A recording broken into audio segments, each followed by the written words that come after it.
Mr. Lewis. Sir, I welcome this move to revise the Licensed Water Service Plumber Scheme, or LWSPS, requiring all sanitary plumbers to be licensed under a new licensed plumber LP scheme, along with water service plumbers.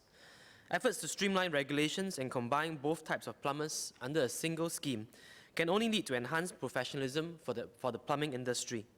Enhanced professionalism of our plumbers can only lead to a more reliable water system with fewer faults.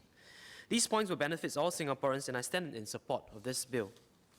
I understand that the interim period given to plumbers to undergo training for the new license is 6 months, from 1st April to 30th September this year. After this period, plumbers who have not undergone additional training will not be able to offer their services.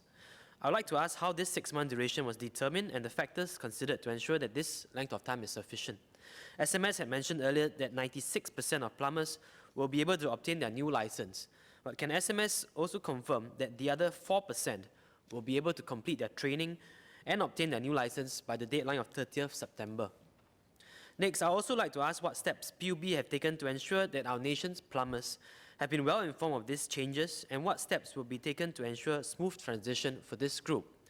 Were stakeholders consultations conducted prior to the bill, and if so, what were some of the concerns raised and how were they addressed?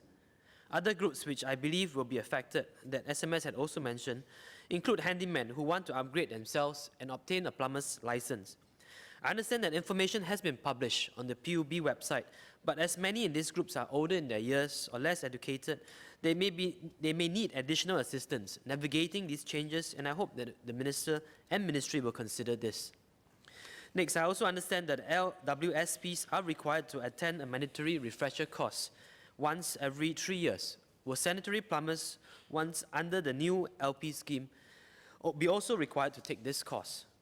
Lastly, from the consumer's point of view, and as many members have raised, let's say if I'm renovating my house and need a plumber, how would I know if my usual plumber has obtained a new license? Would the new licensed plumbers carry around a card? Furthermore, let's say if I need repairs on a water pipe in my house, how would I know if I'm required to engage the services of an LP or if a freelance handyman would suffice? Notwithstanding the above clarification, sir, I stand in support of this bill.